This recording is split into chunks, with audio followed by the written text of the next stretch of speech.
Hi everyone, I'm Joanna Penn from thecreativepenn.com, and today I'm here with Jeff Goins. Hi Jeff. Hey, Joanna. Good to be with you again. Yes, absolutely. Just a little introduction. Jeff is the best-selling author of 5 non-fiction books, including The Art of Work, as well as being a blogger, podcaster, and speaker. And today we're talking about his latest book, Real Artists Don't Starve, Timeless Strategies for Thriving in the New Creative Age, which is a perfect fit for this podcast. Now, Jeff, amazingly, you were on the show back in April 2012. I can't believe how time flies. So what has changed for you since April 2012 in terms of your writing journey? I don't even know if you had a book at that point. I wrote 2 books that year. I don't know if I did or not either. I've cut my hair since then. I'm wearing a jacket today because I haven't got an interview. What has changed? I don't like the term find your voice because I think that's something that we're continually doing as writers. But I've certainly become more confident in a certain style of writing. And I think the main things, especially with this book, that I've learned is I've learned how to do like what I would consider real research, not just like Googling a bunch of stuff and telling a bunch of personal stories. And I know, especially with your fiction, you're very intensive on the research, which is something that I admire and have been learning a lot about. But yeah, I mean, I think for a while I was trying to find a genre that fit me. I mean, I wrote a memoir. I wrote a bunch of different kinds of nonfiction before I really settled into what's been the past couple of books, which is essentially narrative-driven personal development, self-help kind of books with typically some sort of, business bend to it. But I mean, every book for me is an opportunity, I think, to reinvent myself, to learn something new. My 2 books ago, I learned how to tell stories. The last book, I learned how to interview people and incorporate those like new contemporary stories into a book.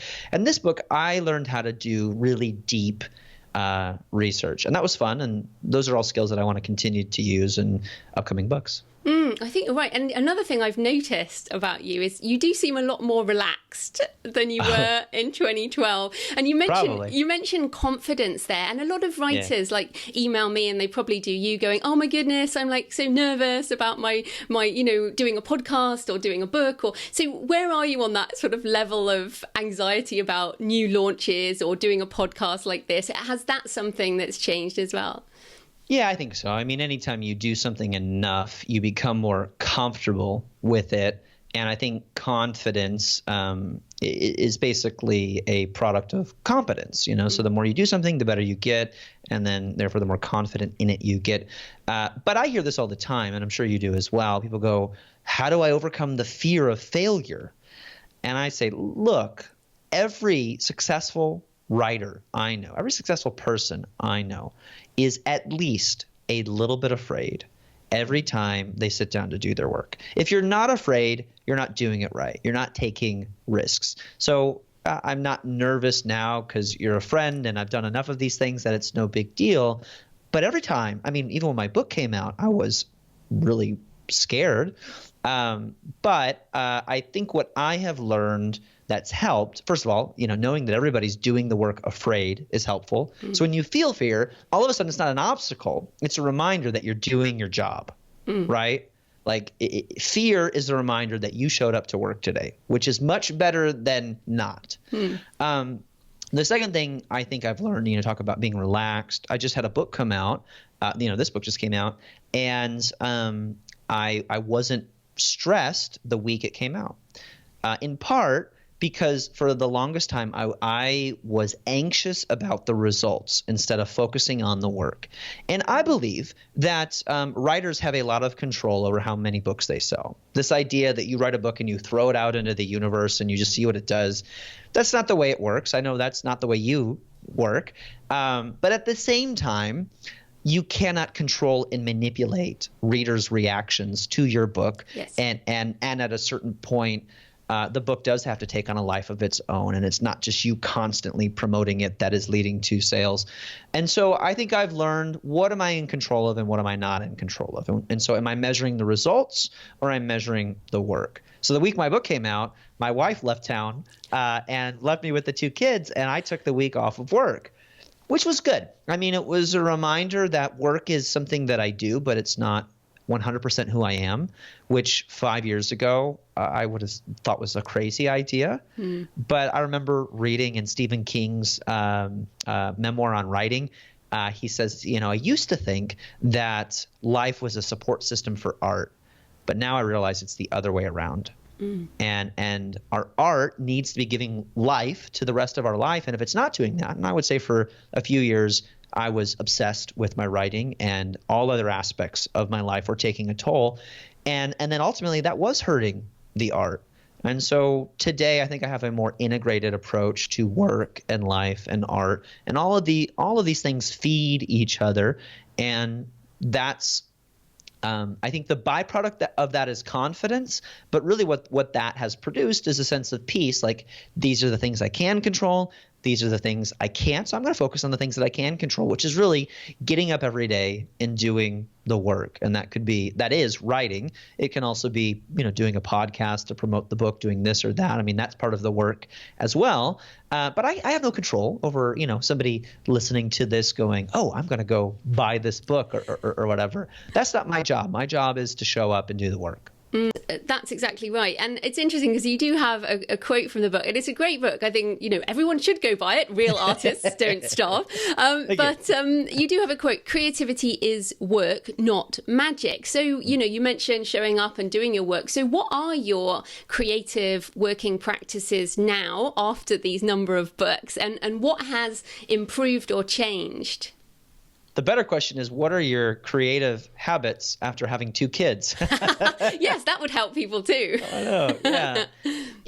I think people talk about these rituals and habits and ideas as if they're abstract concepts. I think the best way to look at your values, your habits, is to go, what did I do today? What did I do yesterday? Like, these are your habits, not the things that you say or you wrote in a notebook one time. Like, I have these reminders of this morning ritual that I want to do every day. And my wife saw my phone one day, and because on your iPhone all these reminders can pop up, and it was like, do this, and it starts at 5 a.m. She just started laughing out loud. She's like, you don't do this. I was like, but it's an ambition. It's an aspiration someday. My day basically looks like this. I get up typically I get up and I work out. So I get up at about 5:30. I go work out. I love what Stephen Pressfield says about this. You have to do something very early on in the day to beat resistance. You have to do something, and it could be any form, right? Resistance is trying to keep you from being your best self. So I get up and work out. Then I come home, make my kids breakfast. Then I take my son to school, and the work day for me starts 9:30 or 10, sometimes a little bit later. And that's typically when I sit down, I stand and do some writing. And my goal is the same that it's always been, which is to write 500 new words every day. Now, when I'm on a deadline, when I'm working on a book, it could be I could write 3 or 4 or 5,000 words. I've never been somebody who's been incredibly prolific. I know people who write 10,000 words a day. You're an incredibly prolific person. But for me, it's just that's a small enough number that it's easier to do than avoid.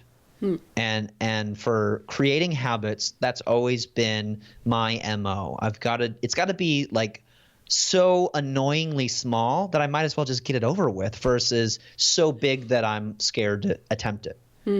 I had 1,000 books shipped to my house the other week, because I was going to sign them and then send them back to this online bookseller, and then this would be kind of an exclusive way to get a signed book. And do you know what you do probably know what 1,000 books looks like? It was 48 boxes on a pallet, piled up higher than I am tall, in our garage. And I go, oh, 1,000. That's a lot. And for a week, I avoided touching that, because I kept telling myself, well, there'll be I'll do it on a Saturday. There'll be a time where I have a big enough block of time. And then one night I sat down, watched a little Game of Thrones, and I opened a box and I just timed myself. So I was just signing, and I was gonna say, how long does it take to get through? Like, how many can I get through in an hour? And it was like 2.5 boxes, basically. And I added up the time and I go, oh my God, this is going to take 12 to 16 hours to do. I have to space it out. I will not have a big enough block of time to do it. And so for the next week and a half, it was just, go grab 4 or 5 boxes, bring them upstairs, watch a show, and then go to bed. And that's the way I write, just, one piece at a time. The afternoon typically is administrative work. I run a business like you, and we've got a small team of people, and so I'm checking in with them, seeing how things are going there. And then I'm home by about 5, and it's family time. And it used to be that I would open up my laptop at night and do a little bit of work, and I don't do that anymore. I typically leave my laptop in the car, and the life and work is not balanced, but more integrated. And so I'm working fewer hours, but in those hours, I'm accomplishing just as much, sometimes more, as I did before. But with the writing routines, I have always, every day I follow what I call the 3-bucket system, where I start something new, I finish something old, and I publish something. And so the 3 buckets are ideas, drafts, and edits. And so my work is every day to move something from one bucket to the next, right? So every day, like most people, I'm coming up with ideas. And that happens not during writing time. That happens in the afternoon, driving, jogging, whatever. And I just open my phone and I use an app called Drafts, and I just enter in some ideas there, and then I typically send that over to Evernote. And so I'm constantly coming up with 5 to 10 ideas per day. That's where the ideas come from. Then when I sit down in the morning to write for a couple of hours, I'm taking an idea from the idea bucket and I'm moving it to the drafts bucket, and that's what I'm writing my 500 words on. And then from the drafts bucket, I'm taking another piece and I'm moving that to edits. I'm editing it. So every day when I sit down to write, I'm writing something new and editing something old. And then that edited piece may be something that goes into a book. It may be an article. It may be a blog post. And I'm queuing that up for publication. And so for me, that's the work. Coming up with new ideas so that my well never empties, writing to stay in practice, and then shipping the work, publishing it, putting it out there so that I continue to share the work with the world, practice in public, build the brand, all that stuff. Yeah. And I mean, I'm interested there because obviously you and I met because of blogging more than books, at the beginning when we kind of first became aware of each other, and we've both been blogging for ages. And how do you decide when an idea from that bucket becomes a blog post, or whether it is an idea big enough to consider for a book? Because, you and I both know that ideas are not a problem. It's the taking the idea to that next step. Like some ideas are just, tiny, not big enough even for a blog post. And sometimes they're big enough and sometimes they're a book. So how do you know? You know that Annie Dillard quote about where, she says, spend it all? You know that quote where she says, never save something. Every time you sit down to write, spend it all, because if you save something for later, you'll go into your safe and you'll find ash, right? And so I hear so many aspiring authors or writers saying, oh, I've got this great idea for a book someday. And I go, well, where have you shared it? And they go, well, I haven't done that. It's so big. I know a guy who had this killer idea. He came to me. We actually went on the ski trip together with a group of friends, and he said, I've got this great idea. It's a killer idea. I think it'll be a book. I go, that's amazing. Tell me it. And he told it to me. I go, that's a great idea. I said, but you know what you should do first is you should write an article. Because an author told me early on, an author by the name of Shauna Niequist said, most writers think that they have a book on their computer, and when in fact they've got like a chapter. I mean, we think like it feels like we're doing when we're not really disciplined, and I can really relate to this. When we're not really disciplined and we're would-be aspiring writers. And in my case, that meant writing, binge writing every Saturday afternoon for a few hours. And it felt like a lot of work, and I felt inspired. It was a very emotional experience. But I didn't realize showing up every day and just writing a little bit would actually make me a better writer and create more work in the same amount of time. She said, we think we have more work, and we sit down and actually write the book. It's not there. And the other thing I think is true is we forget, particularly with any kind of writing. Hemingway said he never set out to write a novel. He always set out to write a short story. And if he couldn't get it done, in 5,000-10,000 words, it became a novel because it had to be. And I think we forget that books, hopefully, if the author's doing their job, 200, 400, 500-page books, 100,000-word books, that is the shortest, most concise way that author could say that thing, right? And so do not write a book if it can fit in an article. And so for me, I test almost everything out with an article. And particularly in the nonfiction space, this is still a really great way to spread an idea and even to get published is to go, hey, I just published this thing that went viral. And publishers are shelling out major book deals for, viral articles that could be turned into books. But for me, I'm testing out the ideas. I'm in the book, I call it practicing in public. And it's this idea that I'm just sharing the best ideas that I have right now through books and articles, getting feedback on them, seeing if A, is there a demand for this idea? Am I scratching an itch? And then B, if I finish the article and I get a bunch of questions and comments and I feel like there's more to say, then that's a pretty good indication. Okay, I could take this to the next level. I could write a series of articles, and then eventually I could turn it into a book. No, I think that's really right. And I was just thinking of my book, The Successful Author Mindset. I wrote a blog post about the roller coaster. Yeah. I love writing. I hate writing. It was just, it went up and down. And I wrote all this, and then it resonated so much. I was like, oh my goodness, that's a book. Every single bit of that is a book. But I want to come back. I mean, you mentioned the viral article there, which, everyone, you can't build a business plan on a viral article happening. Agreed. So let's just come to the title, Real Artists Don't Starve. So you're obviously an artist, a creative, a writer, but you have multiple streams of income, and that's kind of what you talk about in the book. You don't rely on one thing. So what are some of the ways that you as an artist don't starve, and what do you recommend for others? Yeah, well, a number of years ago, I read this book by a guy named Charles Handy. It's on the shelf here somewhere. It's called there it is. It's called The Age of Unreason. And in that book, it's a business book by a British business philosopher. His name's Charles Handy, and it's a business book. But basically, in that book, he's like he talks about organizations and organizational structure and philosophy of organizations. And in that book, he talks about portfolios, and he says in the future, most of us will be what he calls portfolio people, which I love that term, meaning that your work will not be one single gig. It will not be one job for 40 years. You work, you get your pension, and you retire. It will be a portfolio of jobs. And there was a study that came out not too long ago that was released by Forbes, where they predicted that by 2020, 50 to 60% of the workforce is going to be freelance.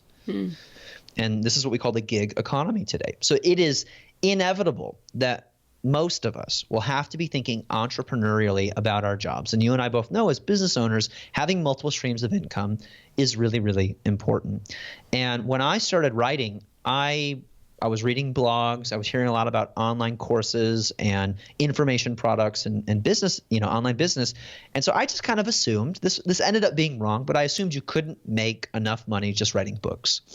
And eventually, I did.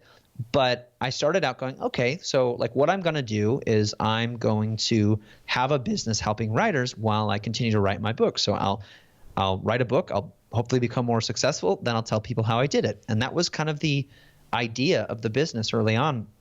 And so I wrote this book called You Are a Writer, and I self-published it, and it sold 10,000 copies in about 6 months, and I made $50,000 off of that.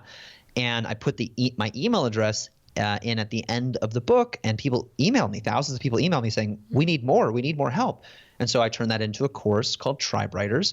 And then I wrote another book, and then I started speaking, and I started doing these things. And I began to build a portfolio where I had different streams of income. And the idea was I wanted to not have to rely on any single stream of income. Like if one of them went away, I would still be okay. But I also wanted to strengthen each stream that I could potentially live off of each one if I wanted to. And that's where things are today. 5 years later, I could live just off of book royalties.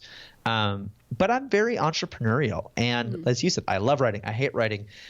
Every time I'm about to start a book, I'm sort of frustrated with like the demands of life, the business, these other things that I'm doing. I'm like, I just want to write.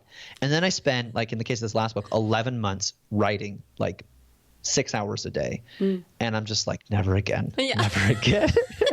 Yeah. And I like it. I like the portfolio life. This is the name of my podcast for a reason. I think most artists tend to have a few different things that they do.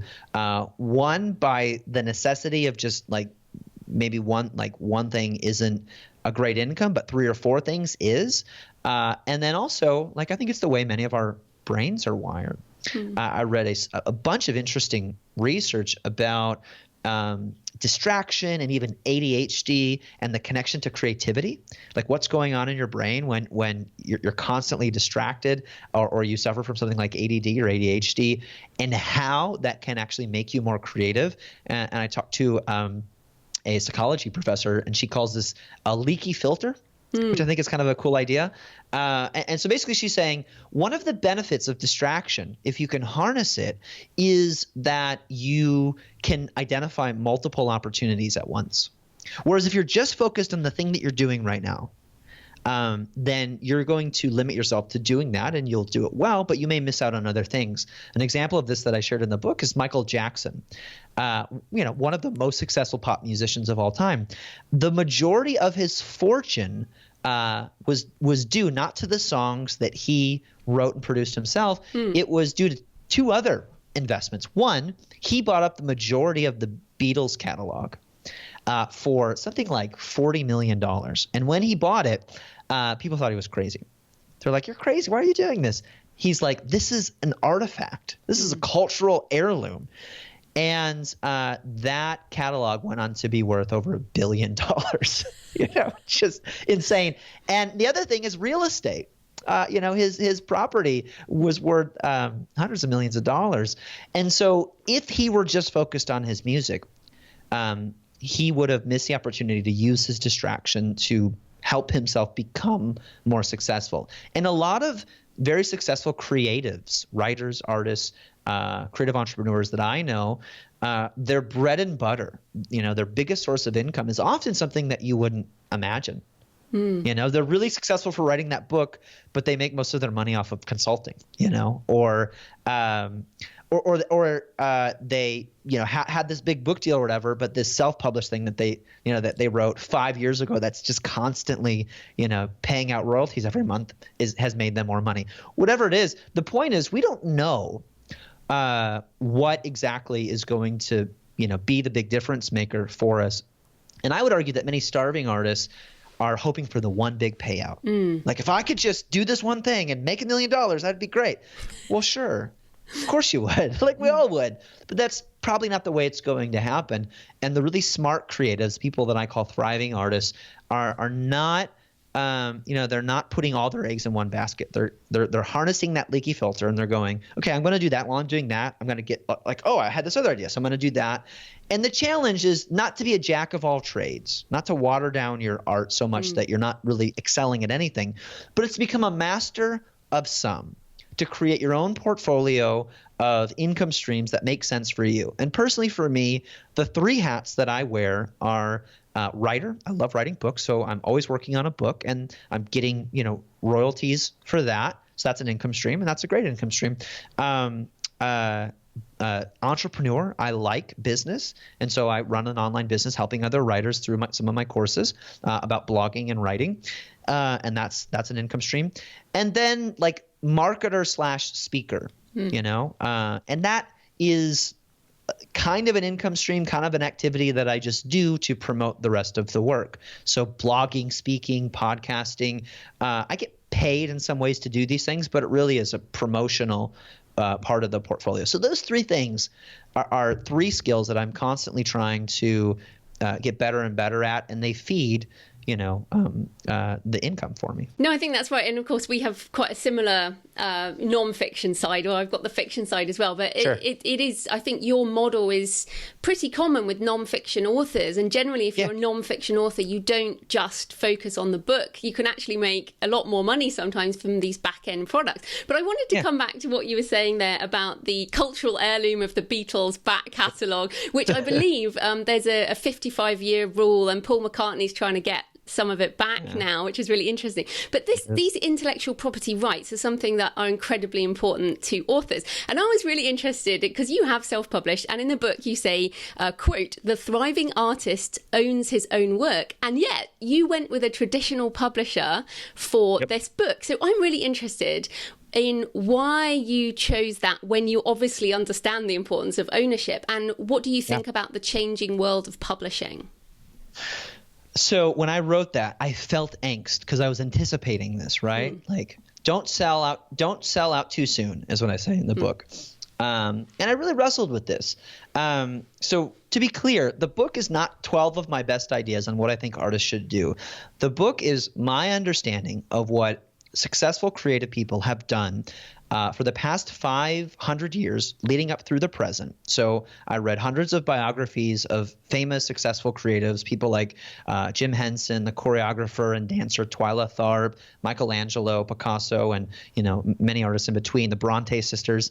And I want to know, what are the timeless strategies that we have always used that help people achieve creative success, whatever their art is, and which of these are still working today. And so then I also interviewed hundreds of working creatives from all different industries, finding out what they were doing and seeing what were sort of the common points. And the 12 most common points of thriving artists were these 12 rules of the new Renaissance, as I call them in the book. And these are the 12 things that thriving artists do, and they happen to be most of the things that starving artists don't do. Things like marketing. I mentioned practicing in public, apprenticing under a master, finding somebody who's a teacher who's really good, either informally or formally, to learn from, borrowing, stealing from your influences and building upon their work. And then this idea, ownership of the work. And it turns out that starving artists tend to sell out too soon. Right? They tend to take the first book deal. They tend to take the first record contract, and they trust the system to take care of them, and the system disappoints them. And in the book, I tell a story about a musician who did that and really regretted it.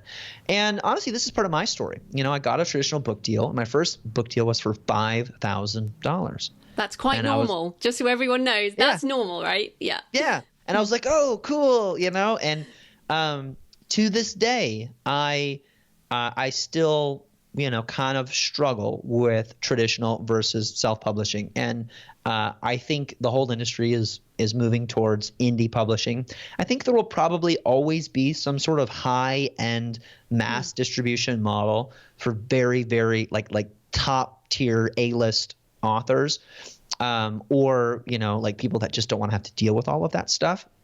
The reason I publish this book with a publisher, and the reason the thing that I would say to any person who is struggling with ownership, it's not that you hold on to ownership of your work forever, right? I could write a song and stick it in a drawer and own that, and it doesn't make me any money. So the challenge is, you don't want to sell out too soon, but you don't want to hold on to your work forever that you don't profit from it. And in the book, I tell some stories of people who did this, like George Lucas, the creator of Star Wars. Yeah. I was like, filmmaker, director, what did he do? Writer. He did all of it. So Star Wars, Episode 4, the first one, which is confusing, I know. The first Star Wars film, he partnered with Fox. They were his financial backer. He didn't have any money to produce it, and they gave him some money. It became a worldwide blockbuster. Sold like $700 million in the first year at the box office. So he gets all this money. He makes about $20 million off of that. And then he goes to produce Empire Strikes Back. and Fox wants to back him, and he goes, no, I'm going to back it. And as a result, he ends up keeping, because even in film, you've got to give away certain percentages just to distribute the film. But he kept 77% of the profits of Empire Strikes Back. And the genius move was he kept 90% of the merchandising rights. Oh. And Fox is like, merchandise, whatever. It was originally 100%, and they negotiated 10% of it. And he was just like, this is what I'm going to do. And it was a bad deal for Fox. Everybody agreed this is a bad deal, but they were so afraid. Star Wars was so big that they were afraid he would take it somewhere else and they would take that deal. And so they didn't even let him shop the deal around. They said, okay, done. And that was a good move. That was him holding on to ownership of his work. Well, 30 plus years later, he ends up selling the whole franchise to Disney for $4 billion, billions of dollars. And I think it makes sense to sell your work off to someone else when the payout is big enough that you're not going to have to work for a while. Like I'm talking years. In Lucas's life, in Lucas's case, a lifetime. And also, they can help you make the work better. Right? I think that's something to consider. So yeah, I will partner with a publisher who will actually help make my work better. That's not always true. It's not always not true. And I will do it for the right amount of money. And at that point, yeah, I'm okay with selling ownership of the work because when you work with a publisher, at least my experience with it has been, there are some hurdles, but the biggest hurdle, and once you get over it, you're fine, is the assumption that they're going to do anything other than print the book and help you distribute it. And so I was in charge of the marketing budget for this book. I made all the creative calls for the book. And, there was some back and forth and we disagreed about some things. But I was talking to a friend who used to work in marketing as a marketing director for a publisher, as VP marketing for a publisher. And I said, hey, we're going back and forth on this title, Real Artists Don't Starve. A little bit of controversy. They're a little bit worried about it. What do you think about that? I said, I feel really strongly about this. I know I'm picking a fight here, but I think it's a worthy fight. And he goes, yeah, I love the title. You should stick with it. I said, well, how do I convince the publisher that this is a good idea? He goes, if you just stand your ground, you'll be fine. He goes, just FYI, authors always, like the publisher always concedes to the author on this. And I was like, oh, I didn't know that. Eventually, I guess. Eventually. Yeah. And so they did. And a few months later, they're like, oh yeah, we love the title. It's great. So yeah, I think it's okay to sell out. And selling ownership of your work, because again, it's better than it sitting in a drawer. Do it for the right price. That's your call. Don't assume that it's going to lead to somebody taking care of you, which is why it has to be the right price. Still be willing to do the work. And do it when it's a partnership where they're going to actually help make the work better. You can reach a broader audience. Like if I can sell more books partnering with a publisher and make the same or even a little bit less money than self-publishing, I'll do it because there's a long-term benefit for me to having more readers. Now, it still has to be the right price and all of that. But just to be clear, every book I go, should I self-publish or traditionally publish? And I think it's an important question that authors should be asking. And with students in my course, they go, should I self-publish or traditionally publish? I said, are any traditional publishers knocking on your door? Well, no. Well, then there may not actually be a choice here. Self-publish, I think, is a great way to start. And as you know, Joanna, if you successfully self-publish, publishers will start knocking on your door because all they want is a guarantee that the books are going to sell. I think you're right with that, and it is interesting. And I'm starting a new series right now, and I'm having that discussion with myself, and I go back and forwards every single day because I guess with you as well, you know how much money you can make approximately if you do it yourself, whereas the publishing, a traditional publisher is more of a lottery ticket, weirdly. Once you have a platform like we do, you kind of know what could happen when you do it yourself. But the lottery ticket approach is quite interesting. But as you say, if you have that portfolio, those books will feed into your other business as well, won't they? Right. And so for me, and there's also the benefit of if you self-publish a book, you write the book and get paid. If you traditionally publish a book, you get paid and then write the book. Obviously, advances are paid out in segments, but you get a check before you finish writing the book, which is, a good deal. What was the question? Yeah, it was. There wasn't a question. No, it was just it was just a discussion of the pros and cons. But I think one of the things, one of the final questions, because we're almost out of time, really. But I did. What was really interesting about the book was the collaboration and co-writing, and you've mentioned partnership with a publisher there, and this myth of the lone author in the garret and the poor writer in the garret on their own, I think is part of it. And you've chosen to partner with a publisher, which is a very different approach to many authors who think, as you say, that they will get looked after. So how is that collaboration, co-writing, working with others, how is that important to the thriving artist? I remember what I was going to say before. Yeah. You can carry on with that if you like. I think the whole idea of the portfolio life from an income standpoint is I'm thinking every year, what do I need to do to bring in this amount of money, and so okay, I'll sign a book deal. I'll bring in that money. Then I'll go do this thing with the business. I'll bring in that money. Then I'll go speak and I'll bring in that money. And I'm thinking about ownership, but I'm also just thinking about like how do I use each of these income streams to make a living for myself. And I think the starving artist puts a lot of faith into one thing. Like I'm going to write this book and it's going to be a big payday. So you're right. Like the book advance doesn't have to be huge for me to make a living because there's all of these other ways that I can monetize that attention that comes from the book. Anyway, the collaboration. So Beyonce came out with this record called Lemonade not too long ago. And in the liner notes, she credited 72 co-writers. And people went to Twitter and went nuts. They call her a genius, and she's got 72 other people helping her. As if creative genius happens any other way.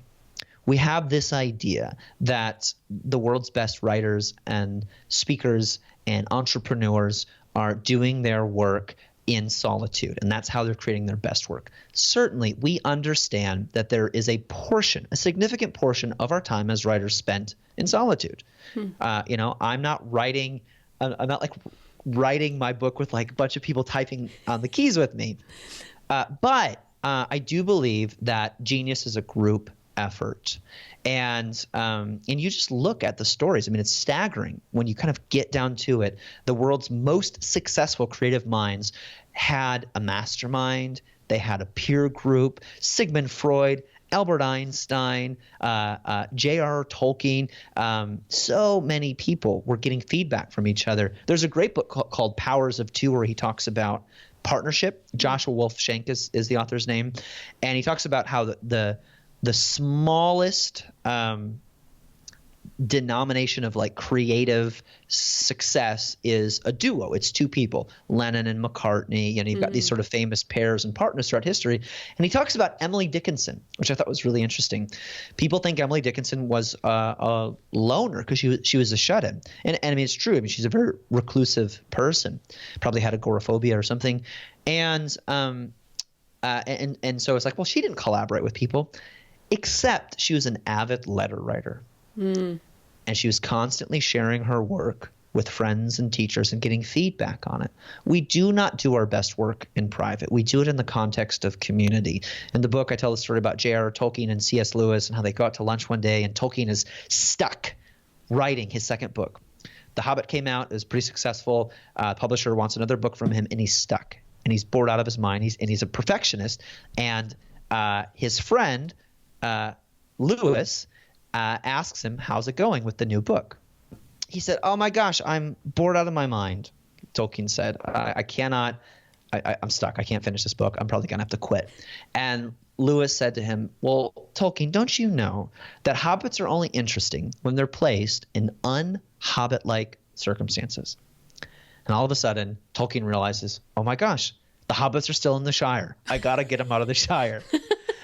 And for anybody who's familiar with The Lord of the Rings, it should be almost everybody, the story doesn't really start until they leave the Shire. And so here you have what will become one of history's most successful novels ever. And it was not written by a lone genius.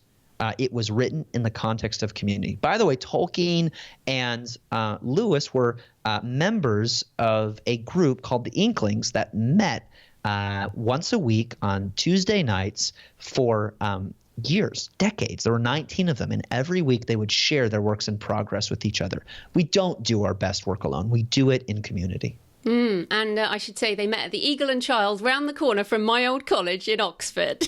Yes, they're all Oxford professors. What do they call it? The bird and the baby, the eagle and the child. Yeah, there we go. Yeah.